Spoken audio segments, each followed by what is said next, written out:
Julle sien hoe sit ek doen dit die ding.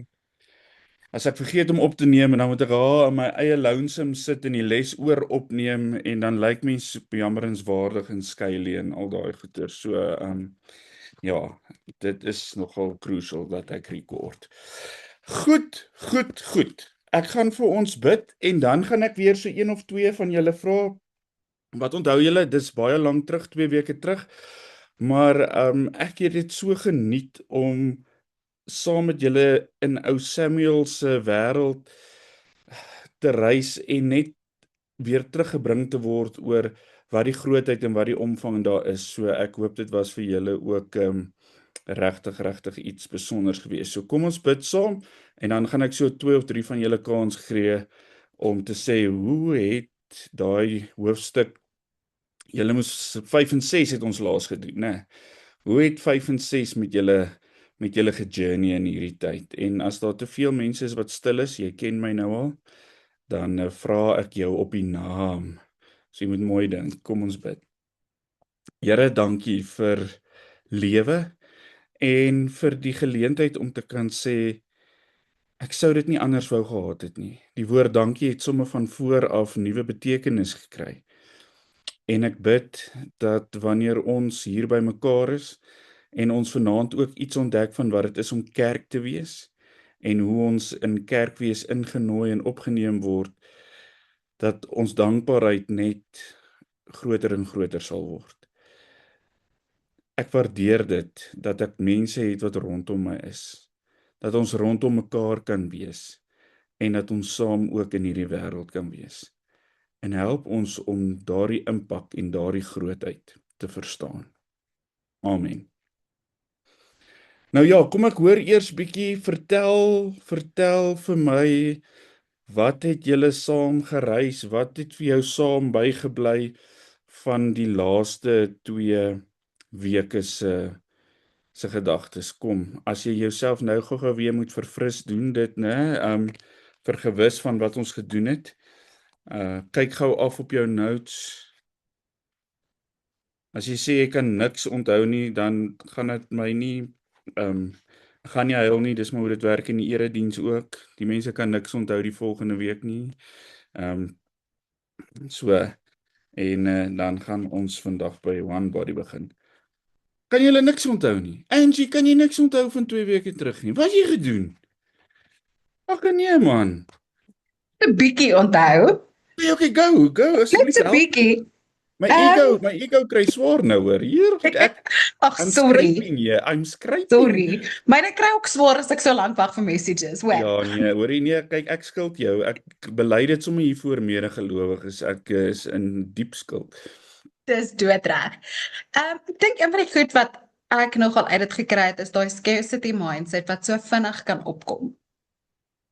En Dis dan moet brilliant. 'n mens 'n bietjie journey en 'n bietjie Ja. geloof en bietjie hoop hê dat ek meen veral nou ek het nou laasweek weer met iemand gepraat en hy sê Wêreldoorlog 3, kom ons. Ja, En ja, ja. dan is dit baie vinnig om te sê ek gaan nou al Checkers se toiletpapier gaan koop. Ja. Just Ja, in ja, ja. case. In plaas van 'n vertrouensverhouding hê. Ja. Hoorie, dankie. Daai scarcity ding het my ook bevry.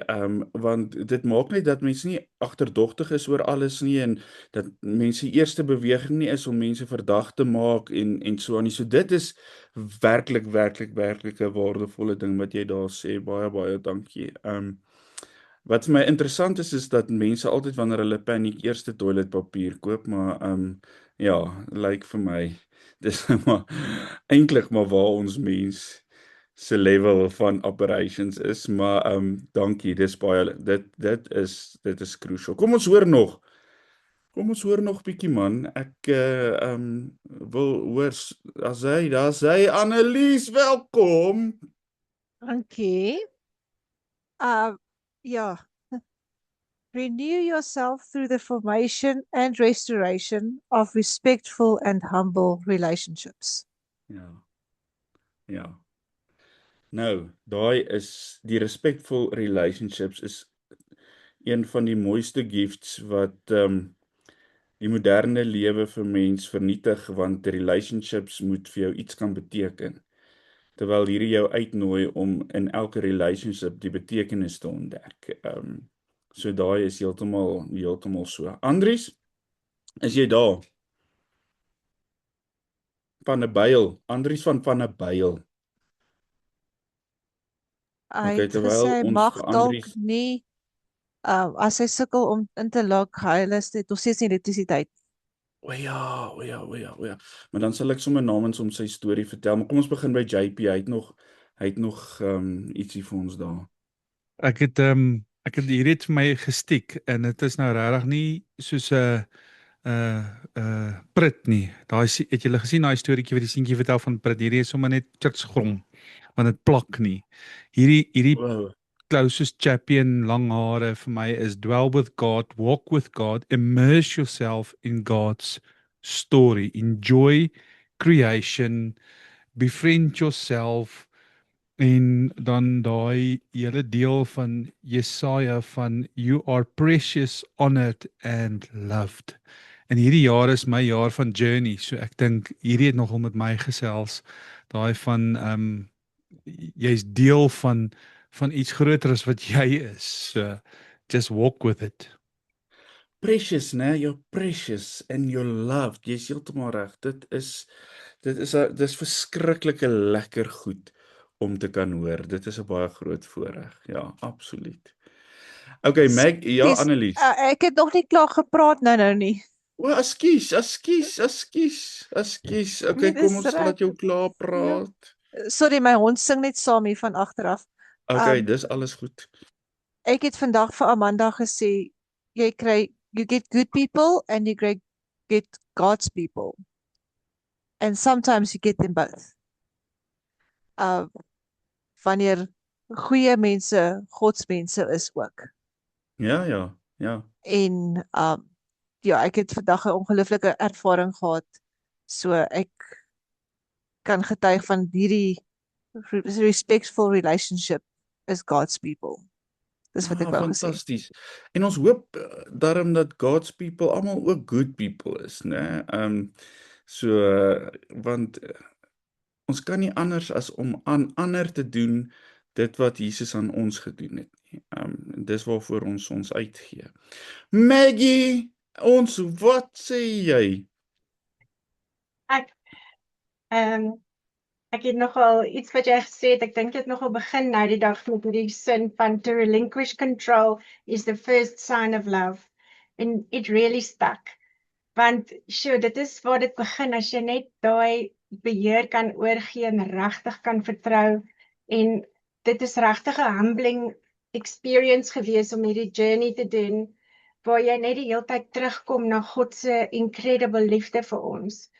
En wanneer jy dan ook net kyk dat hy maak my deel van sy essensie en hoe ons dan as disippels elke dag dit prakties lewe. So ja, dit is 'n journey en ons is nogal so Maggie is baie Kyk hoe mooi. Hy is mooi daai. baie ongeduldig, maar dit is 'n journey en ons moet stadig asemhaal en ja, met discernment leef. Dankie. Relinquish control, dames en here, daai is ek dink die weg tot baie heil en ons keer onsself omdat ons net in daai kontrol vashou. So in my eie kop is daai prentjie amper so kontrol is 'n tou in die verlede en solank as wat jy hom vashou, sukkel jy so om die toekoms in te gaan want jy hou aan hom vas want hy moet nou saamkom en hy kom nie. So to relinquish control is crucial. Baie dankie. Andries, is jy al daar? Nog steeds nie krag nie. Okay. So van 'n Byl is sonder elektrisiteit. Maar kom, ek het vir hom gevra of ek die storie kan vertel.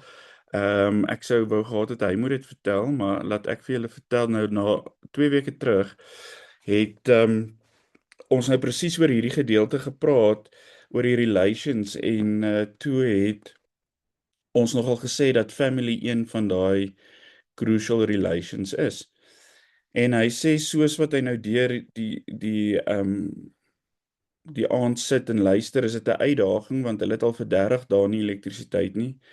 So om vir 30 dae al die generator aan te hou en petrol in te gooi en so is 'n magtige uitdaging. En hy wonder toe nogal sal hy klas toe kom, sal hy nie, want dis nogal 'n gesukkel. Ek het minder nodig as dit om vir my te sê ek het 'n afaantjie. So ek waardeer sy opregtheid en hy kom toe en hy skakel in en luister die klas en na die tyd voel hy op sy hart hy moet sy ma bel. Nou hulle het bietjie 'n uitdaging, hy en sy ma, want hy kon nie by een van sy boeties se begrafnisse wees nie, want hulle kind is net gebore en ma was nog altyd daaroor bietjie seer gemaak gewees en daarom het hulle so platoniese verhouding gehad maar hy bel haar toe en hy gesels met haar en vra om verskonings en weerskante en alles en restore baie mooi daardie verhouding en toe die volgende oggend is sy oorlede. So ek dink die mooi wat julle hierin moet hoor is dat hierdie tyd saam met mense en hierdie bediening wat gebeur, hierdie kosbare oomblikke, dis nie te vergeefs. Partykeer het mense dit vinnig nodig, soos hy. Binne 24 ure is sy ma weg, ander kere het mens langer tyd. Maar geniet dit en gee dit ook aan ander, sodat dit hulle lewe ook kan heel maak. Nou ja, kom ons gaan vanaand en ons is in hoofstuk 7, Be One Body. En dit is lekker, ek dink ons gaan vanaand heel waarskynlik net by dit uitkom. Dit was my so lekker hoofstuk en die res kan julle nou lees. Dit het ek al vir julle gesê, onthou. Ons kom nie deur boeke nie, want anderster gaan ons regtig net 1 of 2 die hele jaar kan doen. Maar ons kom in die karakter daarvan in en dan kan julle 'n bietjie verder lees. So, Be One Body, ek het ook 'n PowerPoint, né? Laat dit nou net vir julle lyk asof dit daar sy.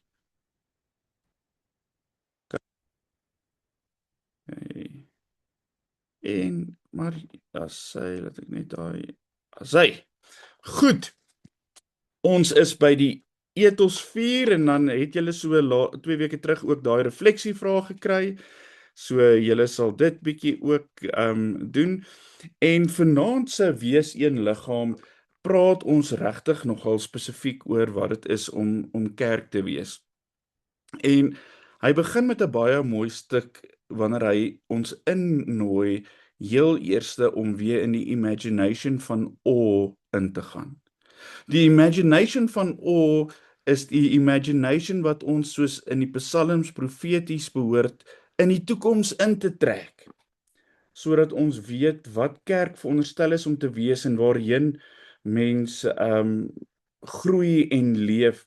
En dan sê hy, verbeel jou, jy is ten diepste een met God. Soos ultimately ingeneem. Versoen met jou buurman, laat ek net my hand neersit, want my rekenaar wil alweer tekens wys. Versoen met jou buurman, jy is waarlik gelukkig met wie jy is, klink daai nie nogal lekker nie, né? En jy lewe in harmonie met die skepping. Hy sê, daai verbeelding se naam is kerk. Dit is wat God kom doen het, toe hy kerk vir ons as 'n gift kom gee het. Die plek waar ons ten diepste een is met hom, versoen is met ons bure, gelukkig is met onsself en in harmonie met die skepping leef.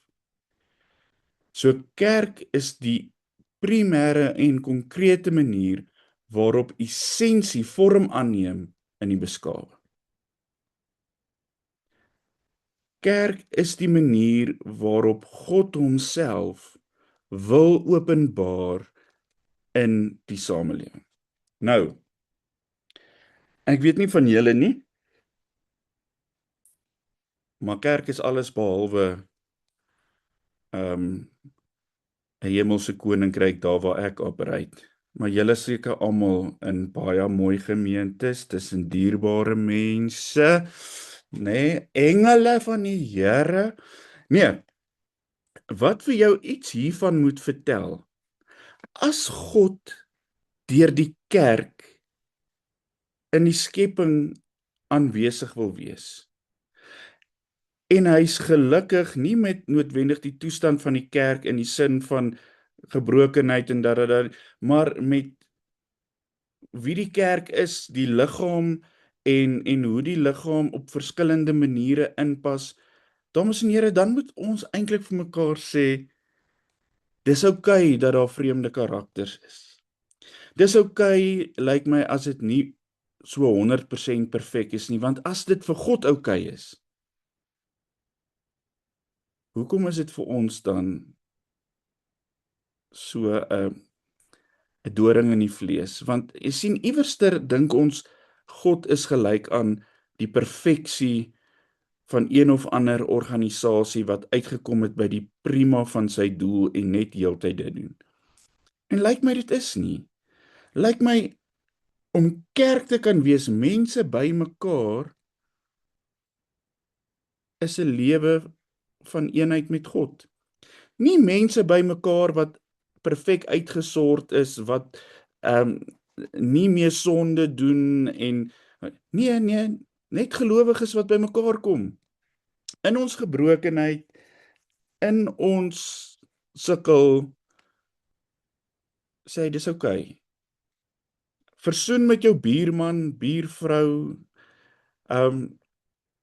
versoen, nie wat ons noodwendig altyd, versoen is vir ons so swaar woord met ons politieke verlede, maar versoen in die sin van, ek sou dit nie sonder jou wou gehad het nie.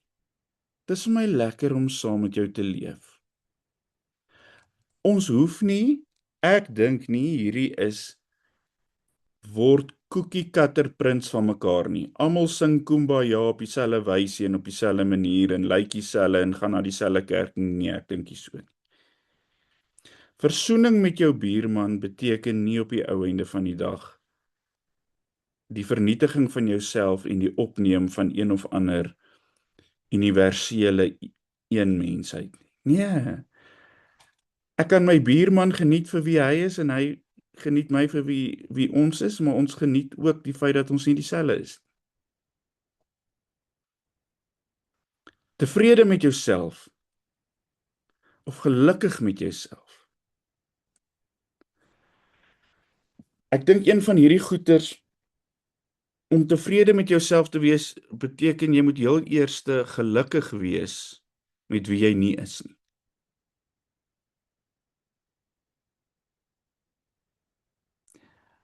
Want jy sien, as jy agterkom, jy hoef nie alles te wees nie, dan is die druk af om jou heeltyd te vergelyk met almal en alles om jou. En dan eers kan jy by die geleentheid uitkom om te ontdek wie jy nou regtig is. Maar as jy aanhou om jou te meet en jou tekorte voor te hou, dan is jy so besig met wat daar nie is nie, dat jy vergeet wat alles daar is. Nou, vir my voel dit amper asof hierdie ding sê, as jy so fikseer op die gat in die donut, dan gaan jy die hele donut mis. Want eintlik is daar nie 'n gat in die donut nie. Daar's net donut. 'n Gat bestaan alleen omdat daar iets weggevat is. Daar bestaan nie, 'n gat bestaan nie op sigself alleen nie. So ons fikseer so op dit wat eintlik nie eers daar moes gewees het nie, dat ons dit wat daar moes gewees het totaal en al misloop. So los nou die gat in die donut en geniet die res van die donut. Party van daai word nogal lekker gevul. Jy weet, ja, daai gat kan nogal goeie chocolate inkry en so aan. En dan nou die laaste ene is natuurlik, ek dink iets wat ons oë nou eers voor oop gaan, en dit is die harmonie waarin ons met die skepping moet leef. Dames en here, ek dink nie hierdeur word aanbeveel dat jy nou 'n treehugger is en van blare alleen lewe nie.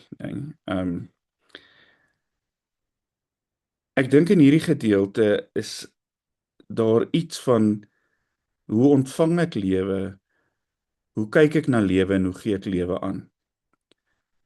Natuurlik kan jy daarvan gebruik. Dis waarvoor die skepping daar is.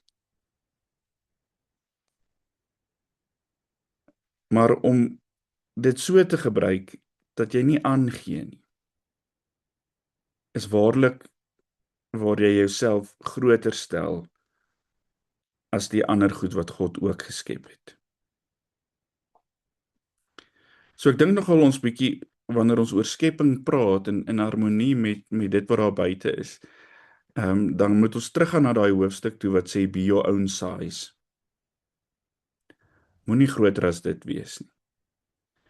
En daarom is ons nou maar bietjie betrokke by, hoe kan ons herwin? Hoe kan ons kleiner voetspore hê? Maar dit is nie die ontsê van wat dit is om te lewe nie. So, as ons plaaslik dan nou vir die wêreld daar buite moet sê wat is kerk, dan is hierdie 'n mooi opsomming. Wat is kerk? Kerk is ten diepste een met God, versoen met die buurman, gelukkig met jouself en in harmonie met die skepping.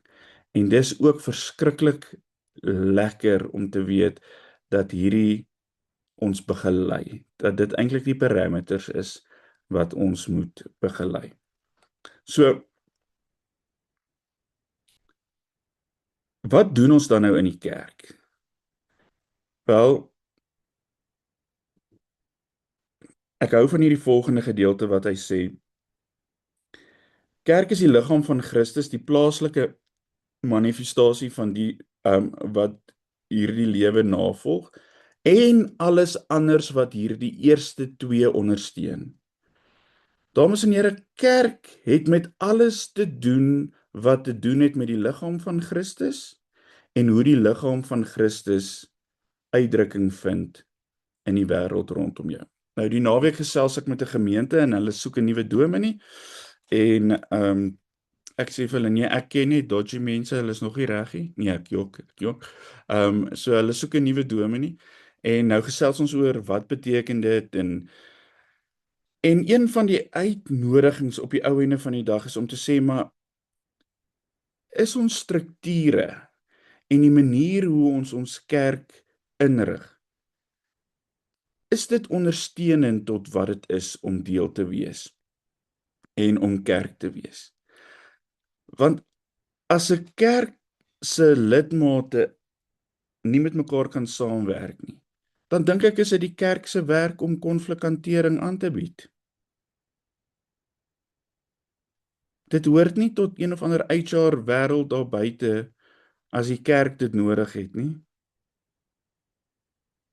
So wanneer ek en jy dink oor die lewe, dan sê ek nie die kerk moet alles doen nie.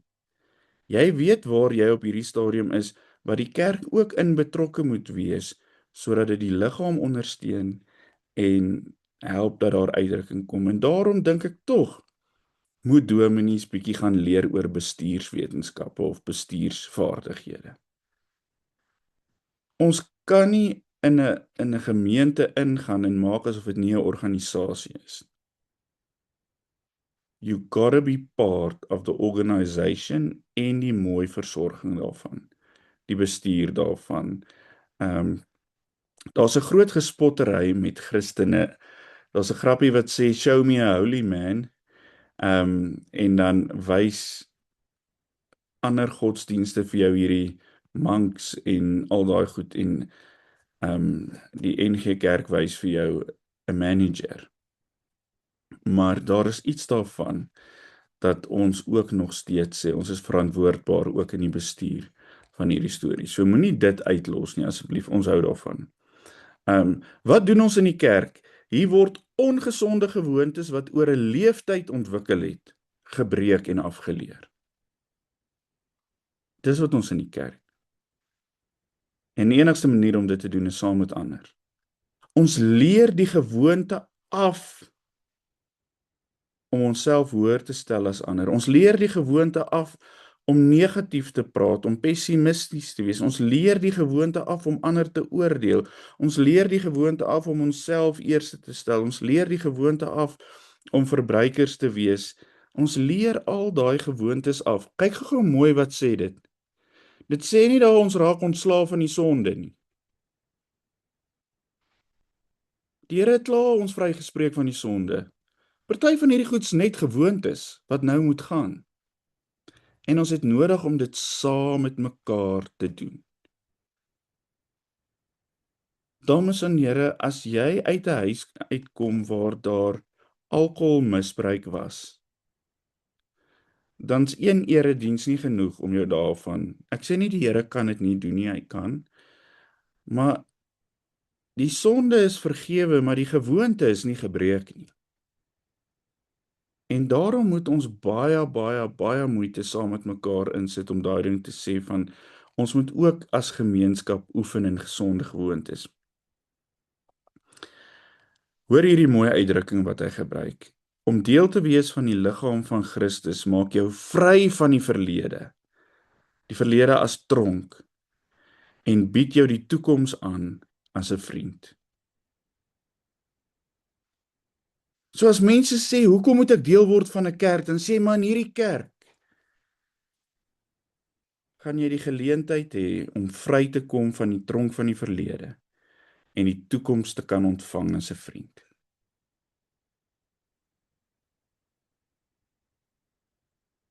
Dis mos nou 'n lekker uitnodiging. Nie, ons kort mense vir die bazaar nie. Ons moet ons sitplekke vol kry, want anders gaan ons nie ons rekeninge kan betaal. Ons het 'n dringendheid hieroor, want mense moet vrykom van die tronk van hulle verlede en hulle toekoms ontmoet as vriend. Dis wat God hulle gun. Dit is wat die Here hulle gun.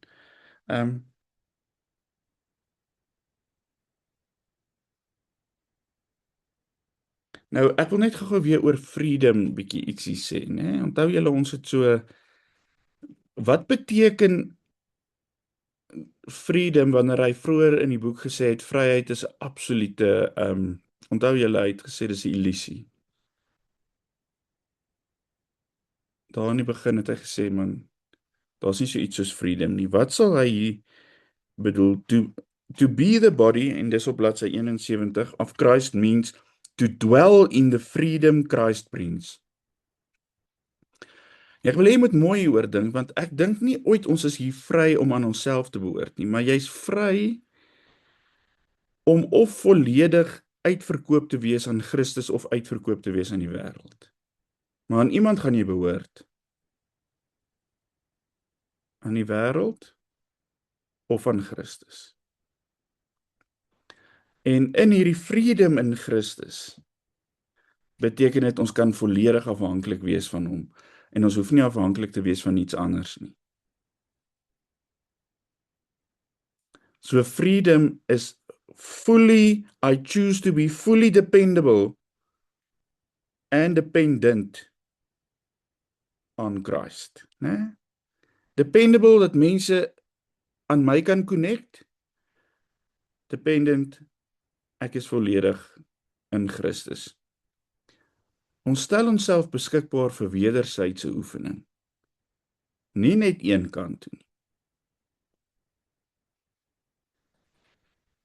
So wat sê hy op daai selfde bladsy verder, nou nie op hierdie ene voor julle nie, maar op daai Engelse bladsy sê hy, you have given up your distinct identity and you have yielded the final say on your own worth, purpose and flourishing. Onthou, jy kan net sê jy's vry as jy dit reg kry om dit weg te gee. Anders as jy dit nie kan weggee nie, dan is jy nie vry nie. Dan is jy onder die mag van daai ding wat jy nie kan weggee nie. So to participate in the body of Christ is to discover and re-encounter your nature and destiny.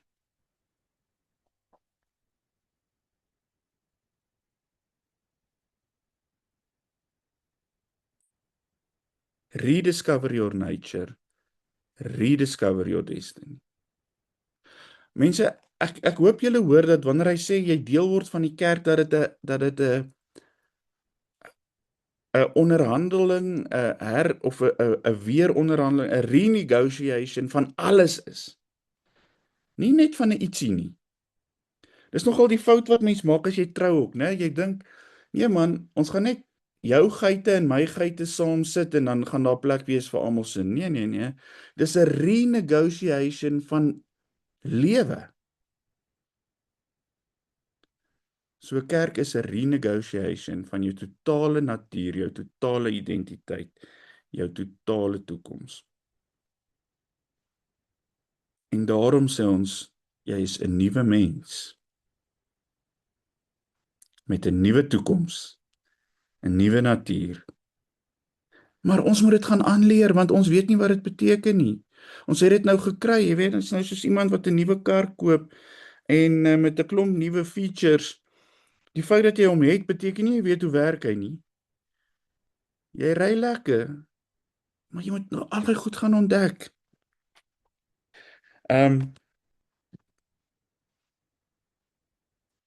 Dan sê hy die enigste manier om regtig opreg te kan reageer op hierdie ongelooflike nuutheid wat ons kry is deur aanbidding, worship.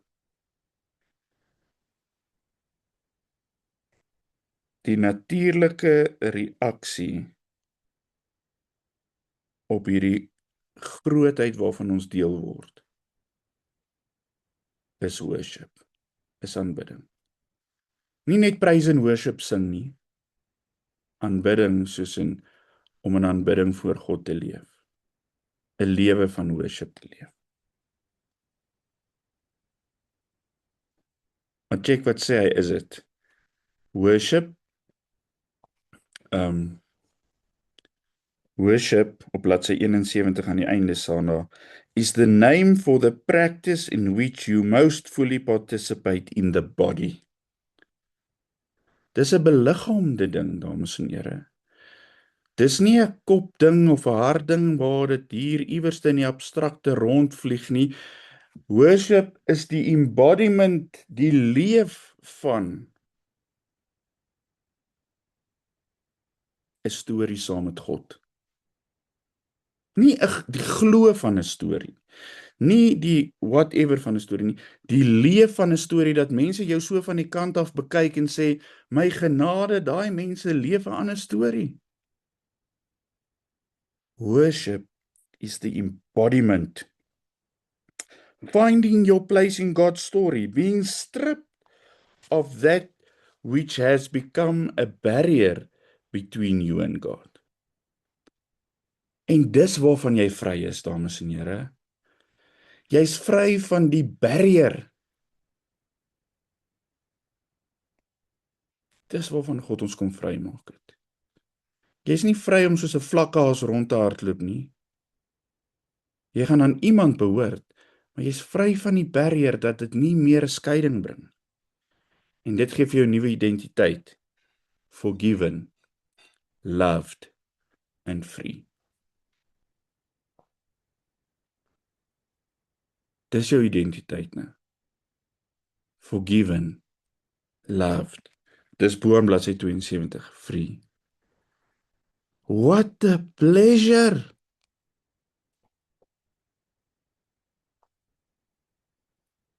Hy gaan verder en sê, om deel te wees van die kerk is realigning your existence in the light of God's essence. Die kerk help jou heeltyd realign. Nie net in die teaching nie, maar deur wat dit is om kerk te wees.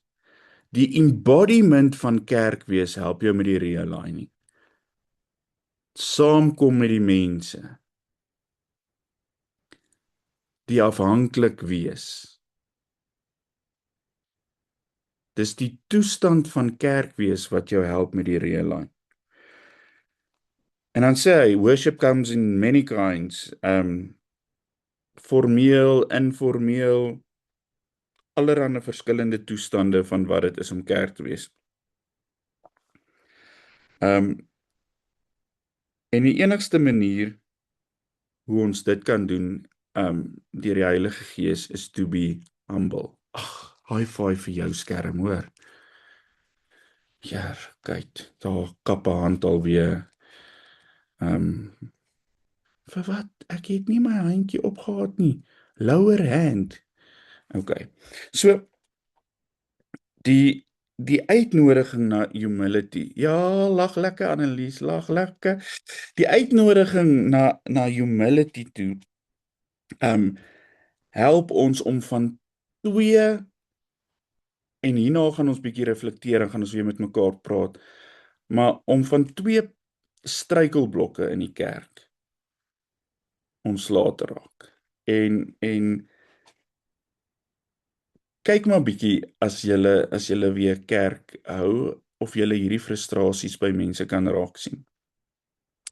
Die kerk raak vir mense frustrasie wanneer hulle die verwagting van 'n goddelike ontmoeting het, maar, laat ek nou net my eie goed uit die pad, maar die goddelike is dikwels as die menslike geklee en nie so baie aantreklik nie.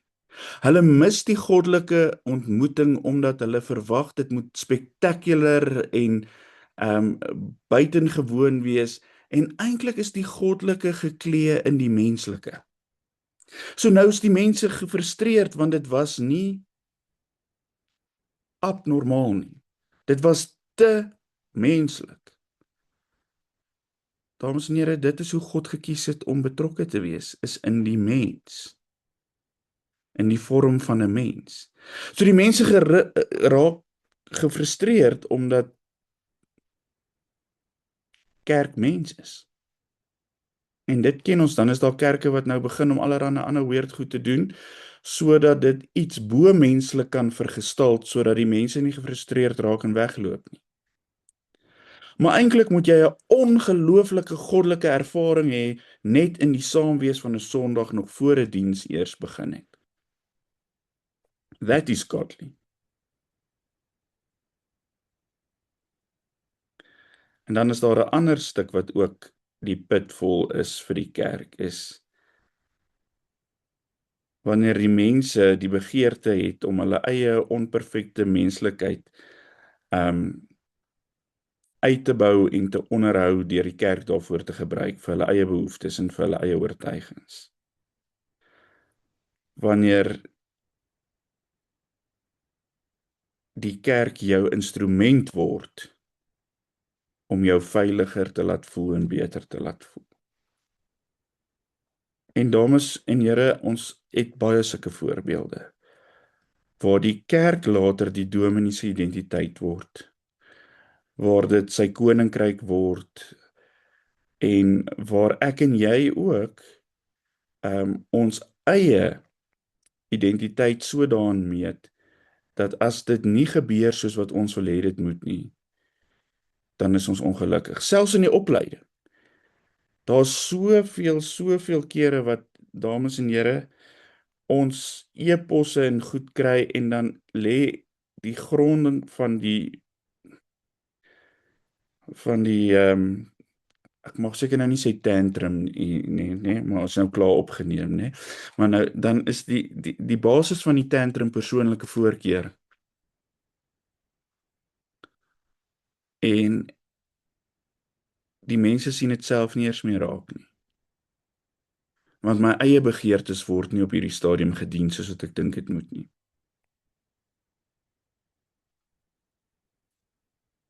Wat is die teenoorgestelde daarvan? Die teenoorgestelde daarvan is dat die kerk eintlik moet besig wees om enige inisiatief op te neem en te ontgin wat die lewe en liggaam van gelowiges opbou en uitbou, of wat die lewe en kerk opbou en uitbou.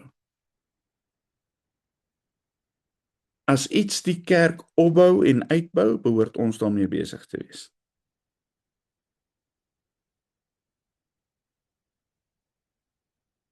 En dan gebruik hy die sakramente daarvoor, wat nogal mooi is. Hy sê,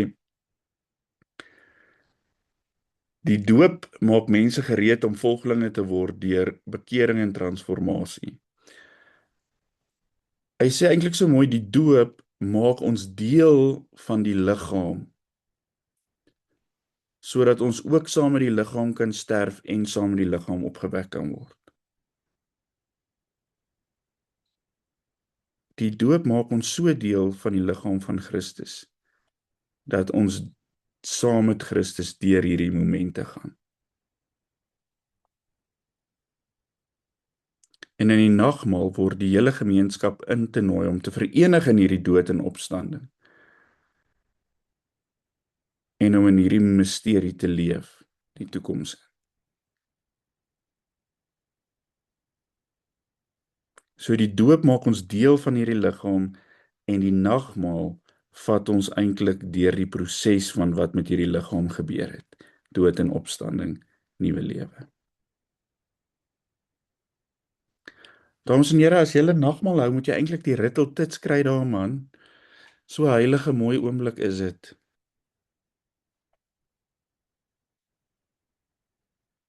Dat jy kan beweeg van die woorde my God, tot aan die einde van daai Psalm staan daar en God het dit gedoen.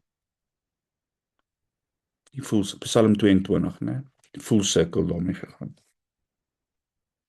En dan kom hy eintlik net en hy skep hierdie breë kontras om vir ons te wys alles tussenin. Publieke lofprysing of private versorging. Hy skryf eintlik private pastoral care. Die volle spektrum van wat nodig is, het ten doel die versoening van die mens met God. Dis waarmee die kerk haarself besig hou. Versoening van die mens met God. As jy pastorale sorg doen, dan doen jy dit. As jy publieke lofprysing doen, dan doen jy dit. So moet nêrens op 'n plek kom waar iets in die kerk meer of minder geag word nie, want alles moet versoening van die mens met God bevorder. Daarom is die jeugbediening net so belangrik soos die seniorbediening, net so belangrik soos die depressiebediening, net so belangrik soos die tannies wat tee skink, net so belangrik soos die begrafnisbediening, want alles is besig met dieselfde ding. Versoening van die mens met God. Dit is waarin ons die status sien. Wow! Okay, kom ek hoor eers bietjie by julle, na ek nou dit gesê het en sien hoe die tyd alweer met 'n dramatiese spoed voorsnel. Vertel my, wat hoor julle in hierdie ongelooflike ding van wat dit is om kerk te wees? Nee, niks. Baie sterkte vir julle werk, hoor. Vir die res van jou lewe. Gaan jy werk? Daar sy. So nee, laat ek nou net bietjie daar op die gewete speel. Laat ek hoor. Wat hoor jy in hierdie stuk?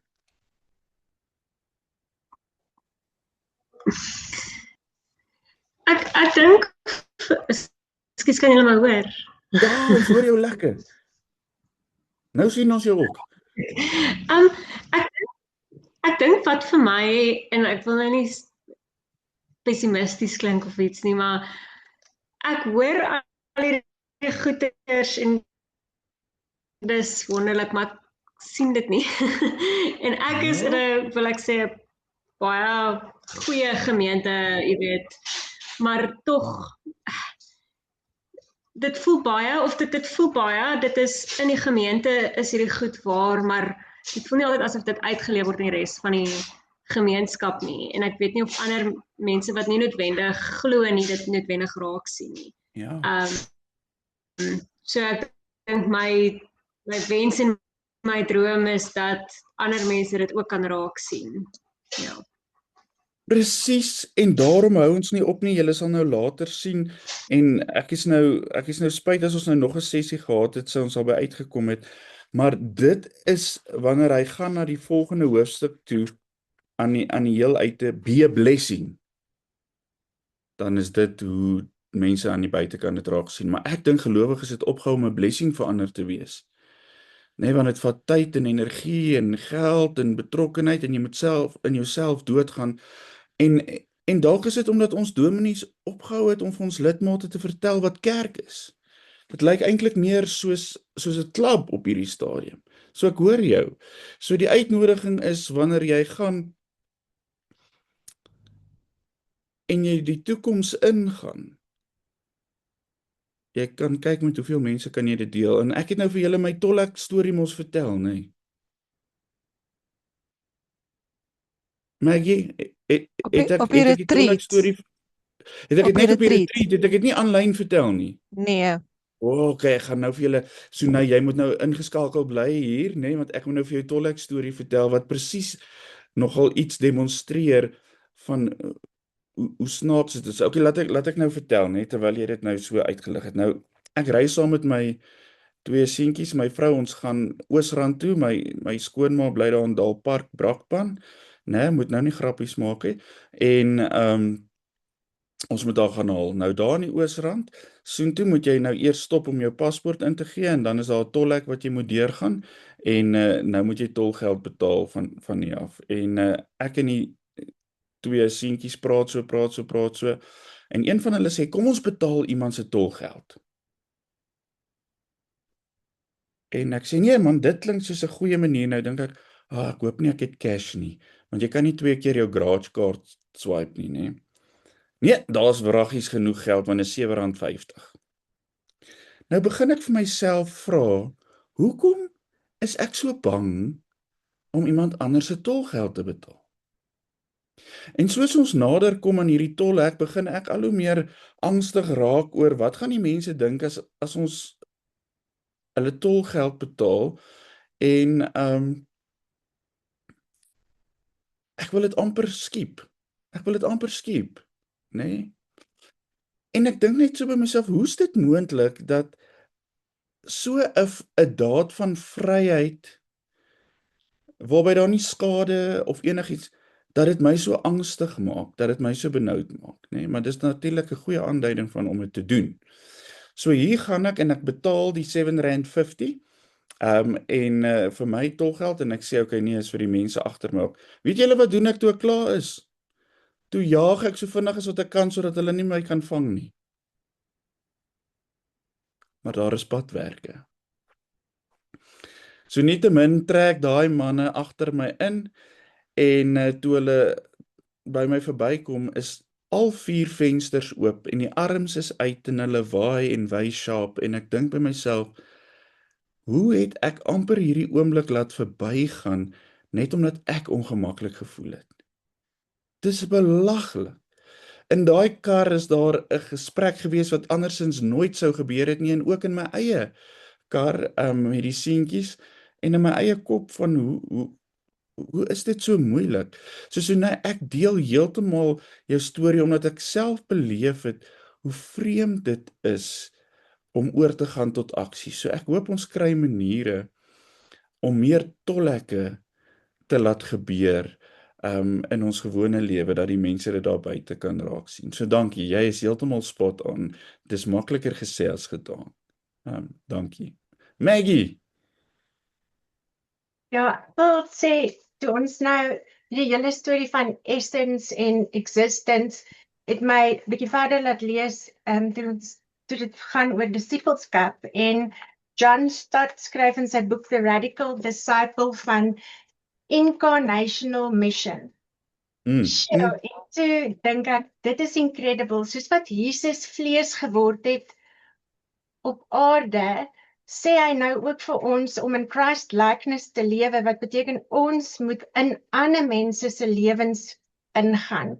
So you have to go into the mind of the doubter en jy moet, ek dink hy sê so, we state and commend the faith only insofar as we go out and put ourselves inside the doubts of the doubters, the questions of the questioners, and the loneliness of those who have lost their way. Sure, en dit was vir my nogal amazing om so te dink aan. Absoluut, en wanneer jy daarin klim, dan is jy nie die know-it-all nie, dan kom jy agter, wees net teenwoordig. Soos wat hy gesê het. Nou, so nou hier's nou verder ook op bladsy 73, nogal een van die goed wat ek dink ek in die tolhek geleer het, voordat ons, en jy het dit mooi vir ons uitgelig, is dat the first mistake wat die kerk maak, is to forget how weak we are. Want ons wil dit uit ons eie krag en uit ons eie insig doen en so vinnig doen ons dit vir ons eie verheerliking ook. En dan sê hy die tweede ding, fout wat ons maak is, we forget how good and beautiful and true is the enterprise in which we are engaged. Die enterprise van die kerk moet ons weer vat soos 'n girlfriend. waar jy liedjies sing en jy was nog nooit iemand wat 2 note na mekaar kon sê nie, en waar jy gedigte skryf en jy het amper Afrikaans gedryf op skool, maar waar dit jou so begeester dat jy nie anders kan as om te sê, Here, deel deur my hierdie goedheid nie. So ja, hy sê to participate in church means to belong to and seek fulfillment in a common project. En dalk het ons so 'n bietjie die common project vergeet. Hierdie versoening met God. En as ons dit weer terugkry in die kerk, kan dit vir ons iets moois wees. Maar kom ons hoor nou eers wat sê Donovan en dan Johan. Maggie, wil jy weer praat of is jou hand nog op van nou? Ek wou net nog iets gesê. Ja, dan sê nee, ek onderbreek julle, lyk my te vinnig. Sorry. William Temple het 'n illustration gebruik wat ek met julle wil deel. It is not good giving me a play like Hamlet or King Lear and telling me to write a play like that. Shakespeare could do it, I can't. And it is no good showing me a life like the life of Jesus and telling me to live like that. Jesus could do it, I can't.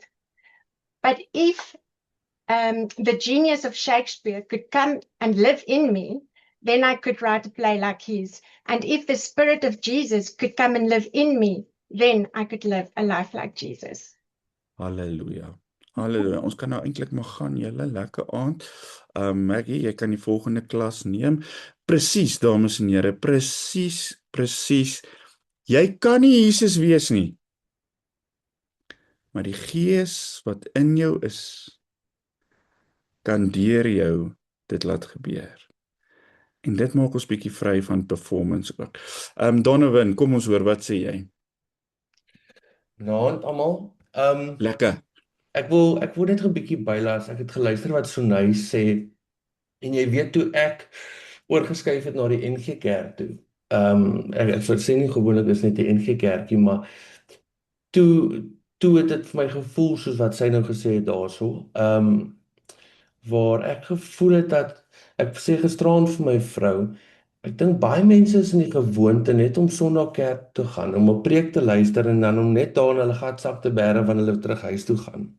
Ja. En hulle leef hom nie uit deur die weekie.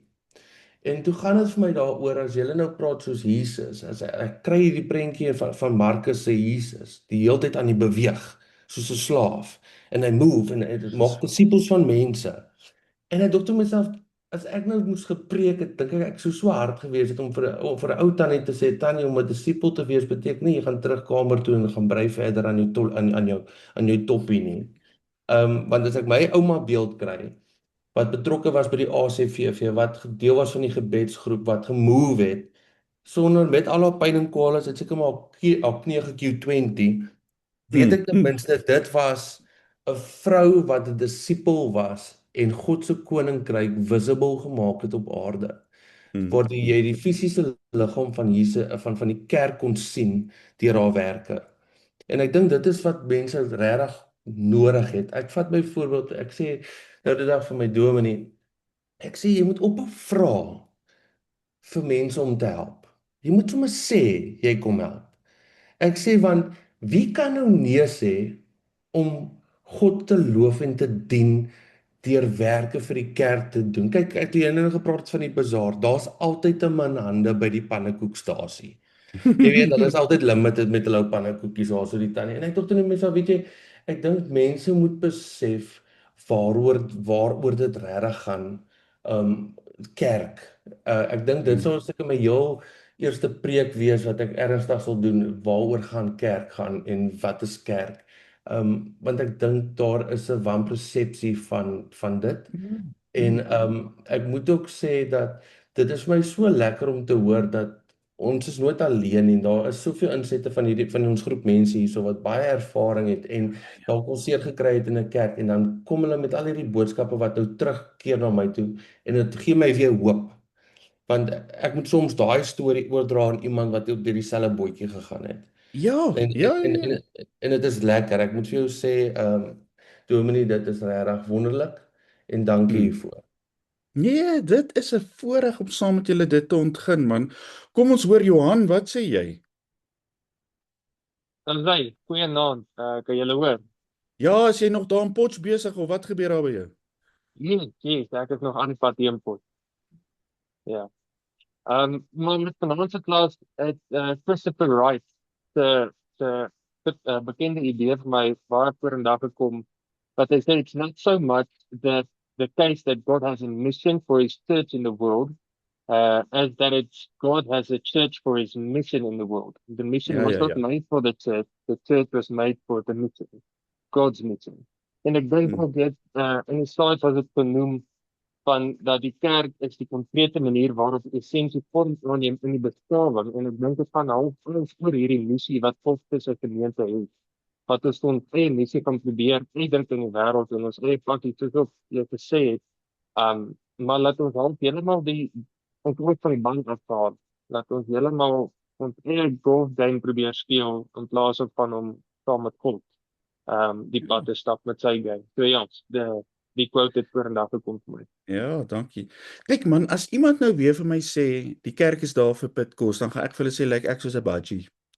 Nee, ons is nie daar vir dit nie. Jy's nie besig om 'n budgie of 'n ding te wees. Dis nie vir pitkos nie. Nee, dit is om hierdie nuwe toestand van bestaan, saam met mekaar te oefen, daarvan deel te word, dit te vorm en daarvan uit te gaan. So op bladsy 75 staan daar, en hierdie is my 'n cool ding wat hy sê wanneer hy oor die kerk praat, wat ek ook dink julle baie mooi moet hoor. For all some of the time, and for some most of the time, church means not just to participate, but to initiate, promote and lead. Dames en here, wanneer ons daar in die kerk is, dan gaan jy partykeer moet lei, jy gaan moet initieer, jy gaan dinge moet aanvuur, en daarom sê hy aan die einde van daardie stuk, ministry means taking the initiative on any aspect that builds up the life of the body. Daarom moet jy ook 'n leier kan wees, en daarom moet jy ook 'n bestuurder kan wees, en daarom moet jy daai goeders doen, en as dit nie is wie jy is nie, dan maak jy die team rondom jou wat daardie goed nodig het, maar die kerk het goeie admin nodig, die kerk het goeie bestuur nodig, die kerk het goeie visionering nodig, want dit maak dat die kerk by mekaar kan kom. En ek bedoel nou, as dit onder 'n shack is, dan is daar nog steeds mense wat dit moet organiseer. Dit hoef nie grand en groot wees nie, maar dit wat nodig is. So op die volgende bladsy sê hy,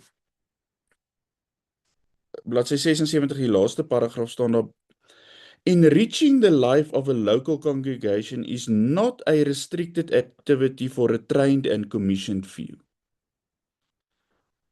Maar diegene, wil jy nou praat of wil jy eers wag as ek klaar is? Wil jy nou, nee, praat so lank, praat. Okay, aan die einde. Nee, dat Nee, go.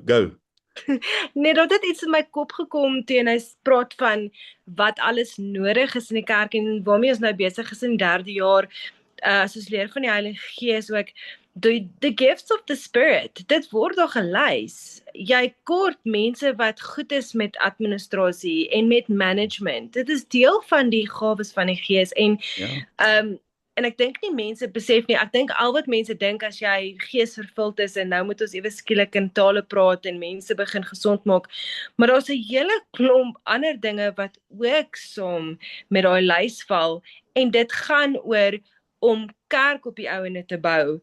En teen nou daai lys van administrasie en daai goed noem, toe dink ek by myself, nee, maar dit is ook mense wat 'n spesifieke gawe het in daai rigting. So dit moet ook so gebruik word, verseker. Nou, hy sê, dis nie net vir 'n trained commission few nie, but ideally, en hoor gou hierdie wat hy sê op bladsy 76, wat is dit om local congregation te wees? A habitual part of community life for every disciple.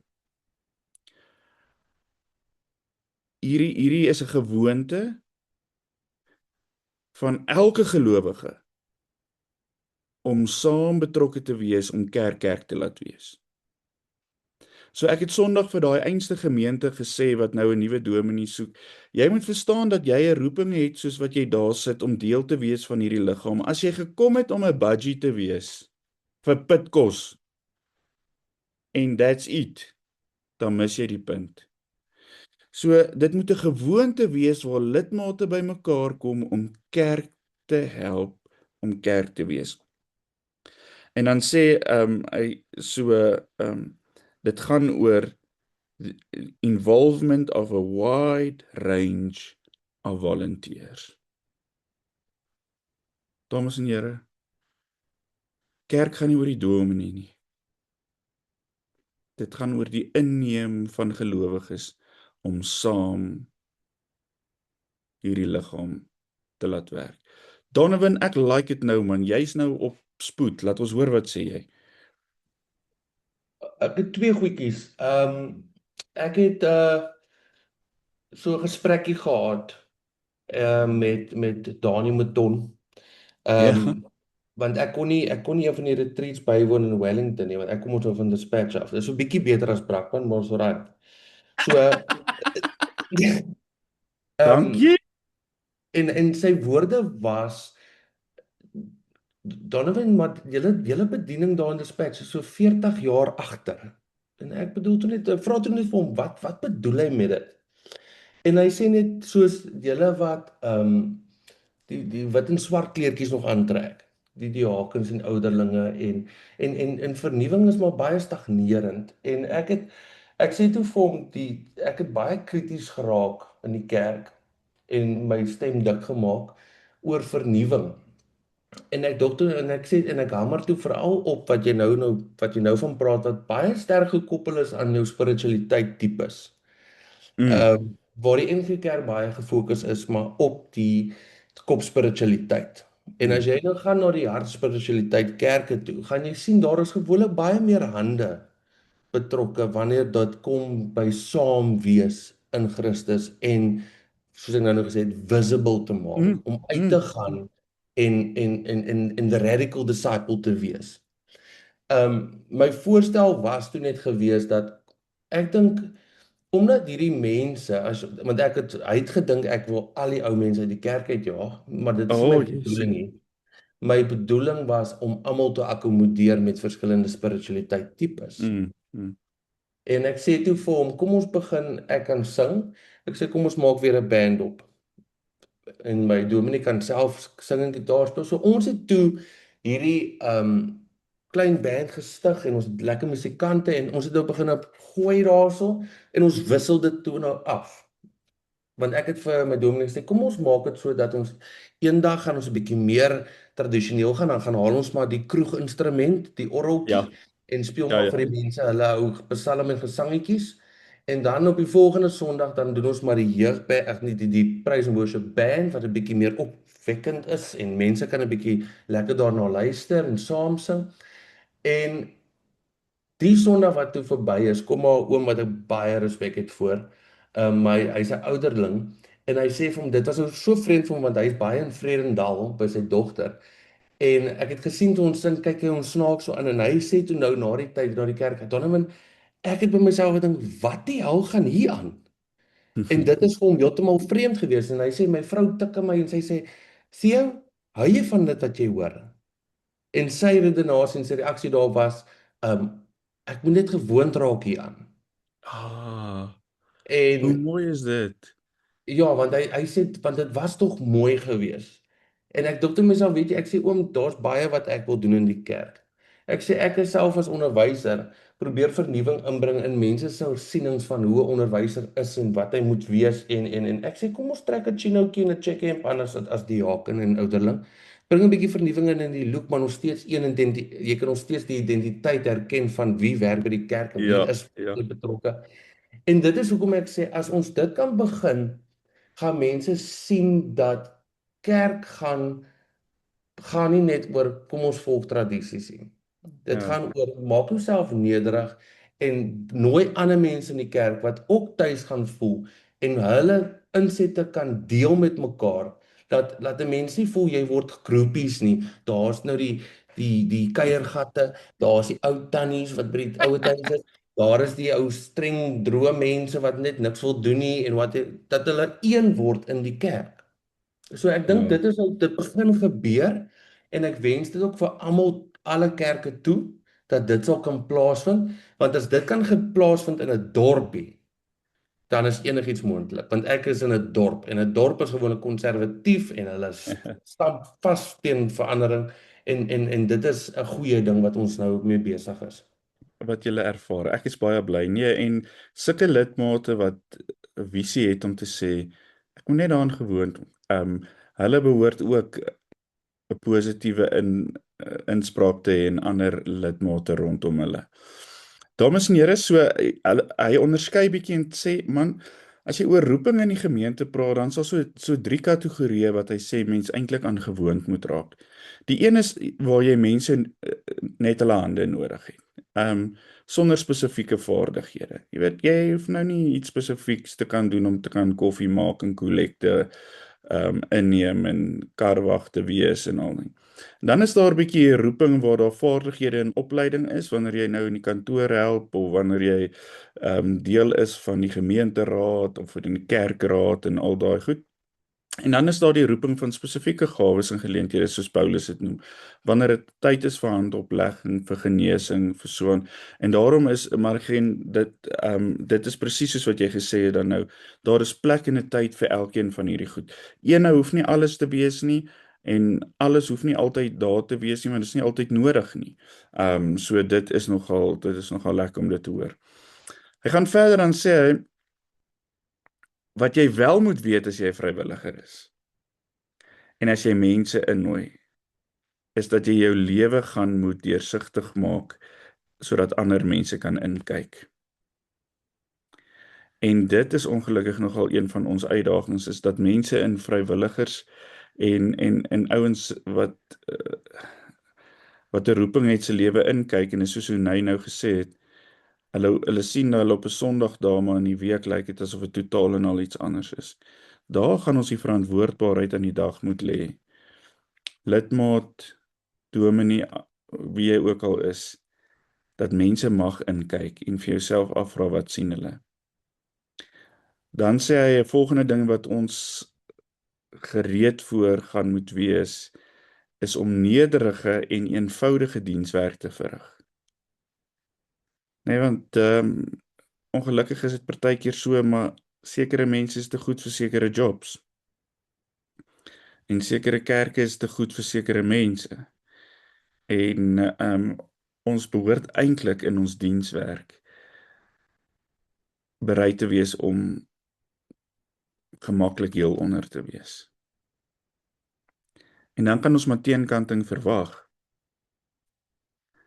So teenkanting, soos Donovan, soos wat jy nou sê, that will be there. Want ander mense het voorkeure, net soos ek en jy voorkeure het, ons het voorkeure om te vernuwe, hulle is voorkeure om tradisioneel te bly. Dit gaan heeltyd daar wees. Maar hoe bestuur ons dit? Kan ons verskille nog steeds so bestuur dat ons almal in die voetstappe en die voetspore van Jesus bly? En dis nogal vir myself ook 'n uitnodiging om verskille en vooropgestelde idees en alles so te kan bestuur dat dit ons nie uit die voetspore van Christus uithaal nie. En dan die laaste ding sê hy, ons behoort eintlik nogal ons oë oop te hou vir die wonderwerke van genesing en transformasie. Ons behoort te lewe met 'n gereedheid om Christus van aangesig tot aangesig te ontmoet, om een liggaam te wees, om kerk te wees. En hy sê dit is nogal iets wat ons veronderstel is om baie mooi na te kyk. Goed, in die PowerPoint daar, ek wil net vir julle sê, wanneer hy dan nou verder gaan en hy praat oor, en dit gaan julle nou so 'n bietjie self lees, om in hoofstuk 8 om 'n blessing te wees, dan moet julle mooi gaan kyk, wanneer dit gaan oor advancing the kingdom as a mission. Dit is waarna toe ons uitgenooi word. Dit is wat ons moet doen. Ek wil jy moet solank as ek hier en daar vir jou iets noem, dink ek gaan nou vir jou vra 'n bietjie te reflekteer op wat het jy vanaand gehoor oor kerk wat vir jou uitstaan en wat jou opgewonde maak. Wat vir jou 'n rede gee om aan te hou. Hy sê om kerk te wees, om 'n blessing te wees, is iemand wat social hope en collective action bring.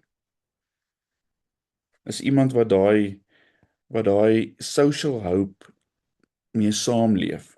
En dan sê hy nogal hier by be a blessing, every time we form, establish, restore and deepen tender understanding, gentle, humble relationships with one another, we imitate and anticipate the way God seeks to be with us and glimpse the glory of eternity. So, jy is 'n blessing vir die wêreld rondom jou wanneer jy met hulle omgaan soos God met ons omgaan. En jou daarvoor beywer. En dis 'n ongelooflike voorreg, ongelooflike plek om te wees. Ons het net 20 minute oor, so ek wil 'n bietjie by julle hoor en meer spesifiek oor daai eerste hoofstuk.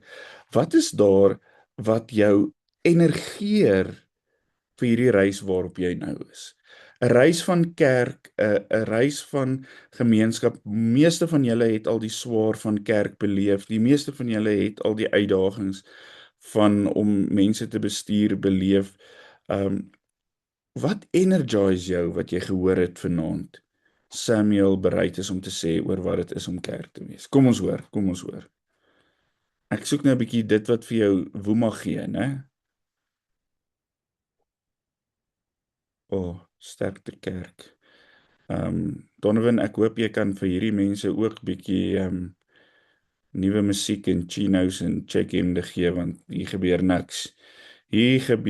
niks. Ag, dankie JP, dankie dat jy my red hier uit die. Wat energise jou oor kerk wees wat hy sê? Ek dink ook daai hand opsteek. Ek dink daar's 'n nuwe beweging in die laaste paar jaar waar ek in ons gemeentes in ons ring kan beleef waar ons hande gevat het oor kerk bande heen en sê kom ons doen 'n Hoëveld Interkerk karnaval en ons almal spring in saam en elke kerk is en die ouens is opgewonde om iets te kan doen. Opgewonde en nie net dit nie, ons sien dit as ons missie hou daai ons missie en ons visie, ons is die missionale kerk, so ons leef nie net dit nie, maar ons gaan wys dit vir die mense in ons omgewing en ons raak betrokke daarmee. Ons pakkies het byvoorbeeld 'n QR-kode van daai spesifieke kerk met 'n versie om te sê Jesus het jou lief en as jy verdwaal het, jy's welkom terug. Ja. En ek dink dit is half hier geonderstreep in wat ons vanaand gedoen het, is om te sê, dit is nie 'n plek waar ons slaan met 'n sambok nie, dit is 'n plek waar ons sê, kom sit, kom wees, kom ervaar, en waar ons die elemente vat van kerk, wat die doop, wat nagmaal betref, en wat die woordverkondiging is, dat ons nie mense gooi met klippe nie, maar mense begin intrek met hierdie vangnet om vissers te raak en met hierdie nette mense net in te trek om te sê kom wees net saam met ons. En waar hierdie mense wat dan ingekom het in my ervaring gesê het, weet jy, ons bly want ons het 'n belewenis hier wat net anderste is daar buite. Absoluut, en hulle bly dan. Maar mense nooi hulle net in. Ja, ek love it, JP, ek love it. Angie, hallelujah, as hy, kom, laat ons hoor. De 3 gedagtes wat vir my so 'n bietjie bymekaar kom. En dit is die waarlik gelukkig wees met wie jy is. Ek het nou in my notas bietjie vertaal, want die Engels is my mooier. The breaking of unhealthy habits happens in community. Ja. En jy hoef nie alles te wees nie. En daai community is my baie sterk gevoel. Dit is baie direk vir my dat ek nie alles hoef te wees nie. En dit maak my opgewonde dat ek daaraan kan werk. En dit maak my opgewonde dat ek deel kan wees van 'n community. Dat daar support, daar is non-judgmental mense, daar's 'n safe space. Julle, ek wens, ek weet nie of mense as jy jonger is, jy weet of op skool is, noodwendig altyd die capacity het om alles van hierdie te verstaan nie, maar ek wens ek het dit vroeër verstaan. Nee, want dit is nogal so lekker, dit is so lekker. Janine, jy het vanaand niks gesê nie, en jy praat nog elke aand, so jy moet bietjie incheck, laat ek net sien, dit gaan alright met jou. Oh, Janine, jy kruip weg, en is net ingelog, dit is nou op recording, jy is uitgevang. Donovan! Sorry julle, ek dink nou maar net weer nog ietsie, wat toe JB nou gepraat het daar. So verlede jaar het daar iets gebeur, reg oorkant ons kerk is daar 'n vlakkie, in die middel die hartjie van Dispatch, is daar 'n vlakkie met sulke klein heuweltjies, en ons, een van ons raadslede van die munisipaliteit het besluit, hy gaan daar 'n kersfeesboom oprig, stal en met sulke mooi liggies. En weet jy, toe raak dit 'n uitnodiging vir almal om daar net te kom en Christmas carols te sing, om saam by mekaar te wees. En toe later en toe was daar nog ene waar ons onder by die onderkant, ons het 'n Boedorp en onderdorp gedeelte. Toe kom ons by die onderdorp gedeelte ook eendag, toe nooi ons almal uit en toe het ons daar ook liedjies gesing. En nou met Paasfees wat kom, so reg langs in die kersfeesboom wat uitgehaal kan word, is daar nou die kruis. So daar word nou weer 'n gemeentediens gehou vir die hele dorp met alle denominasies wat bymekaar kom. En elkeen gaan nou deel waaroor die opstanding vir hulle gaan en vir hulle kerk en hulle mense. So ek dink al klaar, dit word 'n sunrise diens genoem. Maar ek dink dit is al 'n klaar begin waar ons uitreik na die buitewêreld toe, om hulle te sê reg, as julle nie na ons kerk toe wil kom nie, gaan ons dit buitentoe vat. En daar gaan ons vir julle preek, en daar gaan ons vir julle wys waaroor dit gaan om God te loof en te prys, en waaroor dit gaan as mens. En soos hy nou sê, die Missio Dei van ons kerk is om ander te raak. En al is hulle nie 'n lid van ons kerk nie, is hulle nog steeds welkom. Want net soos enige iemand welkom is by God, is enige iemand welkom by ons. Ja, maar great, hoor nou op die ou einde van die dag wat sê hy, presies wat hy gesê het, nee, is, dit moet beliggaam word. Dit moet neerslag vind in dit wat ons sien. Nie leer en glo en dit wat gesien kan word en ervaar kan word. Daar sê Koenie, Ja, goeienaand. julle moet nou mooi luister as 'n van 'n Merwe wat gaan praat, as hier kom groot wysheid, hier kom dit. Ja. Wat vir my mooi is van hierdie hele van kerk wees is, ek was om kerk te gaan lewe. Jy gaan so maklik om Sondag kerk te gaan en 'n kerkpak aan te trek of 'n kerkgesig op te sit. Maar om kerk te lewe, ons moet net kerk lewe. Ek meen, as jy vir iemand groet, dan lewe jy Jesus uit. As jy iemand, soos jy daar ons 'n geldjie betaal by die toilet, dan lewe jy Jesus uit. En ek dink kerk wees moet gaan om kerk te lewe en nie te stak by 'n klomp reëls en regulasies nie. Om net kerk te gaan leef. Kerk is Nou lewe. dames en here, hoor nou, julle almal skud julle koppe en julle like dit wat julle nou sê. So as julle eendag preek, onthou om vir die lidmate te help hoe om dit te doen. Want dit is lekker om dit te weet en te hoor. Hulle kan nie altyd dit aflei nie. Jy gaan vir hulle sulke voorbeelde moet gee.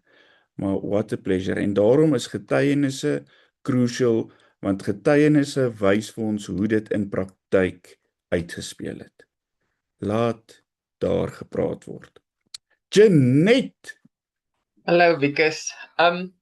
As ek dink aan kerk wees, dan is dit nogal vir my belangrik dat 'n mens, jy weet, veral die jong mense van jongs af insluit en veral die tieners ook, want ek moet sê, dit maak my opgewonde in ons gemeente as ek sien hoe veral die tieners aansluit as klein groep leiers by die kinderbediening en bereid is om uit te help by die gasvryheid. As ek dink toe ek 'n kind was kerk eintlik vir my 'n straf geweest, want dit was net van ja, jy weet kinders moet gesien en nie gehoor word nie. So as mens reeds van jongs af vir hulle die kerk ook weet hulle kan deel maak daarvan. Dis soos Koenie ook gesê het, dat dit nie net hierdie rigiede goed is waaraan ons vashou nie, dat mens die jong mense insluit, want hulle is tog die toekoms van die kerk. En weet as mens hulle kan betrek en deel maak, dan kan hulle weer uitgaan by die skool, by die universiteit en hulle kan jong mense trek na die kerk. So dit is wat hoe ek kerkwees sien. Mens moet van jongs af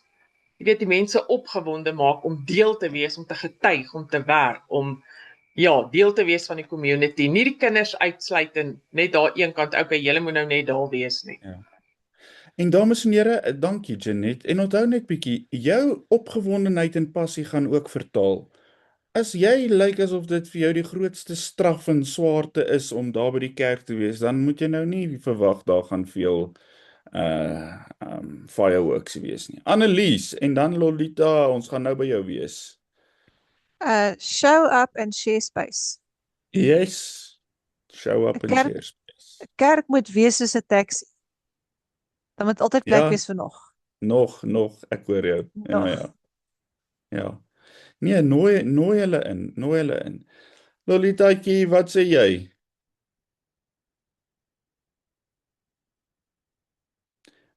Of jy praat en ons hoor jou nie, want jou mic is nog rooi. Daar's hy. Kan julle as ek nou daar Jy's nou.